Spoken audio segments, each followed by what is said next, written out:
आप लोग देख सकते हैं सामने इस वाले हिस्से पे इंद्रावती और इस हिस्से पे नारंगी नदी, ये दोनों का संगम तट आप लोग देख सकते हैं, संगम स्थली।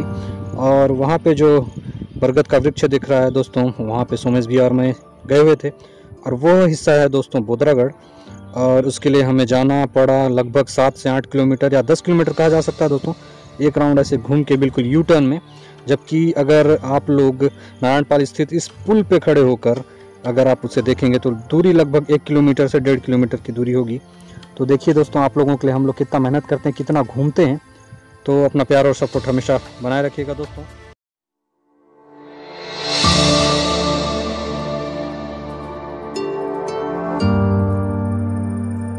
हेलो दोस्तों, नमस्कार, जुगार जुगार, राम राम, सत श्री अकाल, वालेकुम अस्सलाम, आदाब, नमस्ते, जय भीम, जय जैनेंद्र, जय छत्तीसगढ़, जय बस्तर। दोस्तों मैं आपका होस्ट और दोस्त रूपेश भागवत कर स्वागत करता हूँ अपने इस ब्लॉग और वीडियो में। तो दोस्तों हम लोग आ चुके हैं आज बोदरागढ़, और बोदरागढ़ है ये मधुरांतक का किला। तो दोस्तों मेरे पीछे देख सकते हैं ये जो प्रवेश द्वार है यही है दोस्तों मधुरांतक का किला। और मधुरांतक जो थे वो छिंदक नागवंशीय नरेश थे और उन्हें बोदरागढ़ नरेश के नाम से जाना जाता था।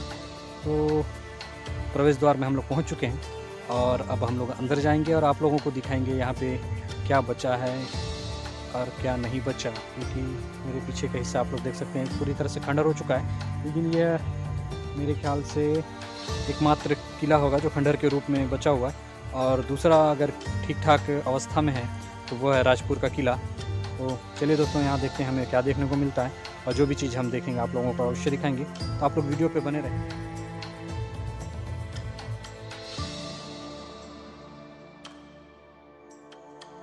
तो दोस्तों इस वक्त हम किले के अंदर प्रवेश कर चुके हैं और हम लोग इस वक्त जहाँ हैं, मेरे पीछे जो दीवार दिखाई दे रही है दोस्तों, काफ़ी ऊंची दीवार है, लगभग 10 से 15 फीट के लगभग इसकी ऊंचाई होगी।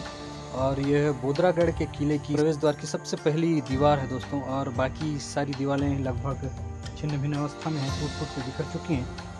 और मेरे पीछे आप लोग देख सकते हैं इस हिस्से में, तो ये वाला जो हिस्सा है इस हिस्से में किसी समय में यहाँ मूर्तियाँ रही होंगी, लेकिन फ़िलहाल मूर्तियों को यहाँ से हटाया जा चुका है, शायद किसी ने चुरा लिया। और बिल्कुल इसके सटीक सामने आप लोग देख सकते हैं इस हिस्से में भी मूर्तियाँ रही होंगी, तो यहाँ भी मूर्ति नहीं है और इसे भी निकाला जा चुका है यहाँ से।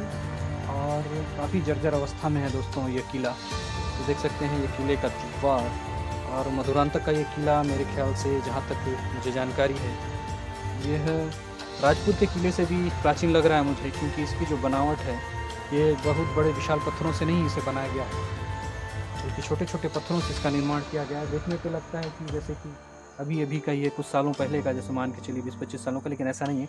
ये 1000 साल पुराना इतिहास आप लोग देख रहे हैं और उस समय की कारीगरी देख रहे हैं कि दीवारों को किस तरह बनाया जाता था। और मेरे पीछे देख सकते हैं जिस जगह पे सोमेश भैया खड़े हैं उस जगह पे भगवान पार्श्वनाथ जी की मूर्ति है। तो चलिए आप लोगों को दिखाता हूँ मैं भगवान पार्श्वनाथ। तो आप लोग देख सकते हैं पार्श्वनाथ जी की मूर्ति है और बहुत ही अच्छी अवस्था में है दोस्तों, इसे किसी तरह से खंडित नहीं किया गया है और बहुत ही सुंदर लग रहा है यह मूर्ति देखने में। और नीचे नंदी की मूर्तियाँ दिख रही हैं मुझे, और छोटा सा शिवलिंग है आप लोग देख सकते हैं उस हिस्से पे, और नंदी नीचे पे देख सकते हैं ये वाले हिस्से पे। तो बहुत ही सुंदर लग रहा है देखने में दोस्तों। काफ़ी जर्जर अवस्था में खंडर है और अगर इसे देखभाल नहीं किया गया इसका तो मुझे नहीं लगता ये ज़्यादा दिन टिकने वाले हैं, क्योंकि अभी राजपुर के किले की तरह ही बोदरागढ़ का यह किला कभी भी ध्वस्त हो सकता है। तो देखिए आप लोग,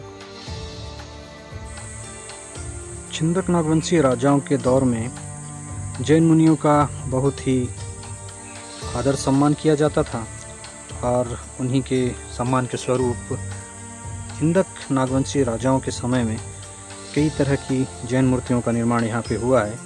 और इनमें सबसे ज़्यादा जैन मुनियों को संरक्षण देने वाले थे सोमेश्वर देव। तो आप लोग देख सकते हैं पार्श्वनाथ जी की प्राचीन प्रतिमा। यह प्रतिमा आज से लगभग 1000 साल पुरानी होगी, क्योंकि इसकी बनावट बहुत ही प्राचीन लग रही है देखने में। और ग्रामीण इसकी आस्था स्वरूप यहाँ पे पूजा करते हैं, क्योंकि इनके सिर पे नाग बने हुए हैं। तो बहुत सारे ग्रामीण जानते हैं कि ये पार्श्वनाथ जी की मूर्ति है, जिसे ग्रामीण यहाँ पारसनाथ के नाम से जानते हैं। और यहाँ शिवलिंग, छोटा सा शिवलिंग बनाया गया है जिसमें नाग की तांबे की मूर्ति यहाँ स्थापित की गई है। और नीचे आप लोग देख सकते हैं ये नंदियों की मूर्ति, तो इन्हें भगवान शिव का ही अवतार मानकर इनकी पूजा की जाती है शायद। बहुत ही खूबसूरत एवं आप लोग देख सकते हैं इतनी प्राचीन मूर्ति और इतनी अच्छी अवस्था में यहाँ पे है कि इसे संरक्षित करने की आवश्यकता है।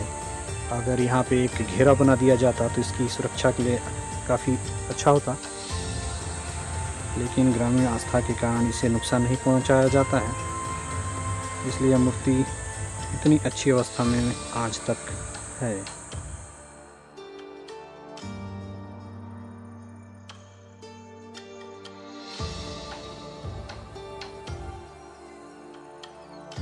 और ये एक खम्भ है, ये भी किसी देवी का होगा, तो इसे देखते हैं।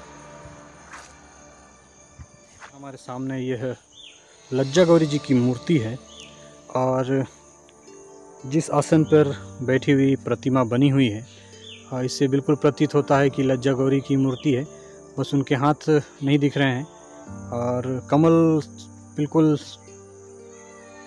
सही ढंग से उकेरा गया है। कमल हमें पता चल रहा है कि दोनों हाथों में कमल रहा होगा, लेकिन ग्रामीण इसे यहाँ पे मौली माता के नाम से पूजते हैं, तो लोगों की आस्था है और हमारी भी आस्था है, हम भी इसे मौली माता ही कहेंगे। लेकिन मूर्ति को अगर आप लोग सही ढंग से देखेंगे तो यह लज्जा गौरी जी की मूर्ति है। तो धार्मिक आस्थाओं को हम चोट नहीं पहुंचाएंगे, हम भी इसे मौली माता के मंदिर के नाम से ही पुकारेंगे। दोस्तों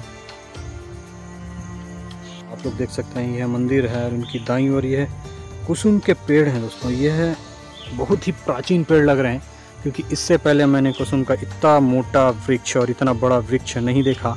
पहली बार देखने में आप लोगों को लगेगा उसके तने इतने दूर दूर तक फैले हुए हैं जैसे किसी बड़े बरगद के पेड़ हों, उनकी शाखाएं हों, लेकिन ऐसा नहीं है। ये बहुत ही विशाल, बहुत ही प्राचीन कुसुम के पेड़ हैं जो सैकड़ों वर्ष पुराने मुझे लग रहे हैं। तो आप लोग इनकी शाखाएं देख सकते हैं, इनके तने की मोटाई देख सकते हैं। दोस्तों ये तो इतने विशाल हैं कि इन्हें संरक्षित किया जाना चाहिए।